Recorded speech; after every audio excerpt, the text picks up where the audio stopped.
memperingati Isra Mi'raj Nabi Muhammad Shallallahu Alaihi Wasallam. Ketika Rasulullah melakukan perjalanan Isra Mi'raj, Rasulullah mengalami kejadian yang sangat luar biasa. Anak-anak tahu kira-kira apa kejadiannya? Ada yang tahu? Kalau tidak tahu, anak-anak harus menyimak kisah berikut ini. Oke? Oke. Mana semangatnya? Oke? Nah, kejadian apa waktu Isra Mi'raj? Yang pertama, Nabi Muhammad melihat orang yang membentur-benturkan kepalanya. Kamu tahu membentur-benturkan? Tahu. Kepalanya ditatap-tatapnya tembok, jedak, berdarah dan pecah. Kemudian setelah itu kembali lagi utuh kepalanya. Kepalanya yang hancur kembali utuh. Ditatapnya lagi, jedak, hancur berdarah dan morat-marit. Nah, kemudian Rasulullah bertanya kepada malaikat Jibril, "Wahai malaikat Jibril, apa yang terjadi pada umatku yang seperti itu? Kenapa dia membentur-benturkan kepalanya sampai hancur? Kemudian setelah hancur, kepalanya kembali utuh, kemudian dibentur-benturkan lagi, gak leleh, seperti itu terus." Akhirnya malaikat Jibril menjawab bahwa, "Ya Rasulullah, itulah gambaran umatmu yang suka menunda-nunda waktu sholat." Jadi ketika ada azan, Allahu Akbar, Allahu Akbar, subuh misalnya, dia dengar azan tapi malah mengambil selimut, tidur lagi. Nanti dulu sholatnya. Sebentar lagi saya masih enak berada di dalam selimut yang hangat. Kalau wudhu kan nanti kedinginan seperti itu. Kalau sholat ditunda-tunda. Diceritakan seperti apa tadi? Gambaran orang yang suka menunda waktu sholat. Kepalanya tadi diapakan? Kepalanya dibentur-benturkan sampai bagaimana? Setelah hancur apa yang terjadi? Tumbuh kembali utuh, kemudian dibenturkan lagi, hancur lagi, begitu juga seterusnya. Perumpamaan yang kedua adalah ada sekelompok orang yang sedang berkumpul. Tapi apa yang sedang dilakukan? Mereka sedang memakan daging busuk. Anak-anak tahu daging yang sudah busuk? Tahu. Kira-kira bagaimana rasanya? Tidak enak dan sangat menjijikkan. Ambune tidak enak. Tapi sekelompok itu sangat menikmati daging itu. Sambil mulutnya ini belepotan memakan bangkai. Kemudian Rasulullah bertanya lagi kepada malaikat Jibril, "Wahai malaikat Jibril, apalagi yang terjadi pada umatku ini?" Akhirnya malaikat Jibril menjawab, "Rasulullah, itu adalah gambaran umatmu yang ketika hidup di dunia dia suka bergunjing." Dia suka bergunjing. Bergunjing itu gosip. Gosip itu bisa jadi mengata-ngatai orang, bisa jadi ngelok kancane, bisa jadi menghina temannya, membicarakan kejelekan temannya.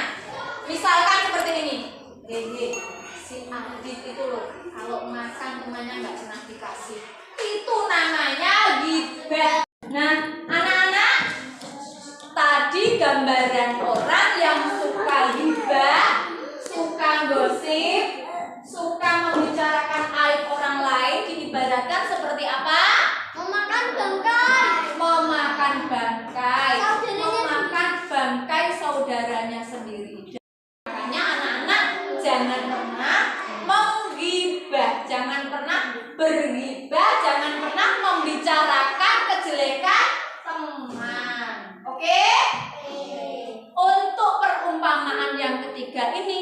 membuat Rasulullah senang dan bahagia. Apa perumpamaan yang berikutnya? Rasulullah melihat sekelompok orang yang sedang memanen padi. Padinya berkilauan seperti emas. Nah, kemudian ketika sekelompok orang itu sedang panen, setelah dipanen apa yang terjadi? Padinya tumbuh lagi. Setelah dipanen lagi, tumbuh lagi.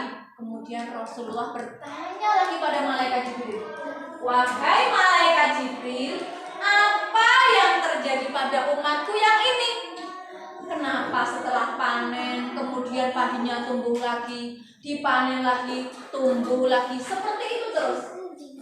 Malaikat Jibril tersenyum, "Ya Rasulullah, itulah gambaran umatmu yang suka berinfak dan bersedekah atau bersedekah. Orang yang suka berinfak, orang yang suka bersedekah akan dilipat gandakan pahalanya oleh Allah. Rizkinya, uangnya yang disedekahkan, yang diinfakkan semakin banyak. Kira-kira anak-anak suka berinfak? Suka. Anak-anak suka bersedekah? Suka.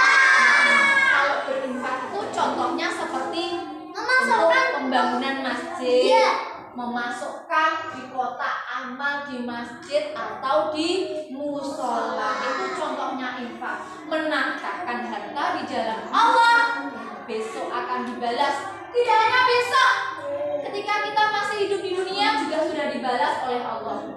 Bisa jadi uang kita bertambah banyak, bisa jadi kita bisa meraih cita-cita dengan mudah, atau bisa jadi hidup kita selalu bahagia. Itulah gambaran orang yang suka berinfak dan bersedekah. Bagaimana gambarannya?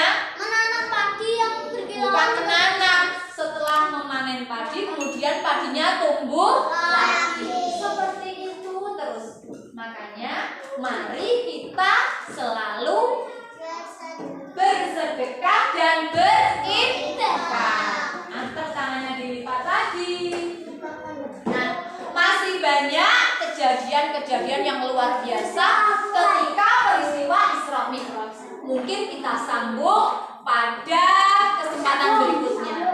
Nah, yang perlu kita ingat-ingat bahwa peristiwa Isra Mi'raj adalah Rasulullah menerima perintah untuk melaksanakan sholat 5 waktu.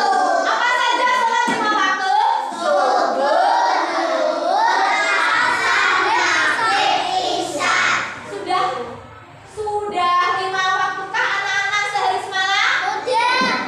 Bagi yang sudah itu berarti jempol untuk kalian. Bagi yang belum, segera penuhi panggilan Allah sholat 5 waktu.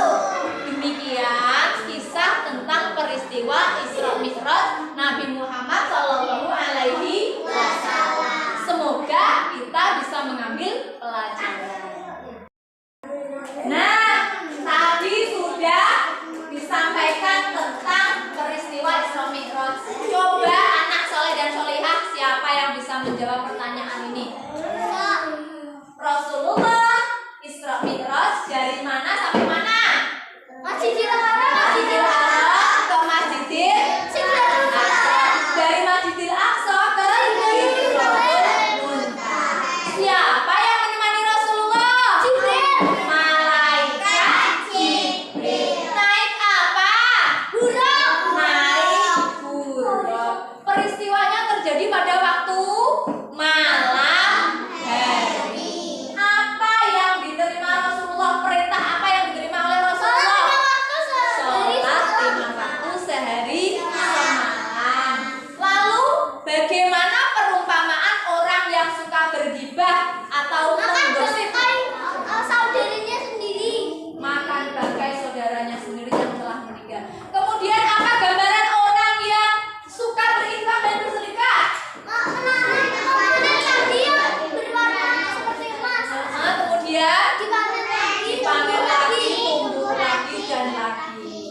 Itulah peristiwa Isra Mi'raj. Semoga kita bisa meneladani kisah-kisah tentang Isra Mi'raj. Infak dan bersedekah, sholat dengan sungguh-sungguh.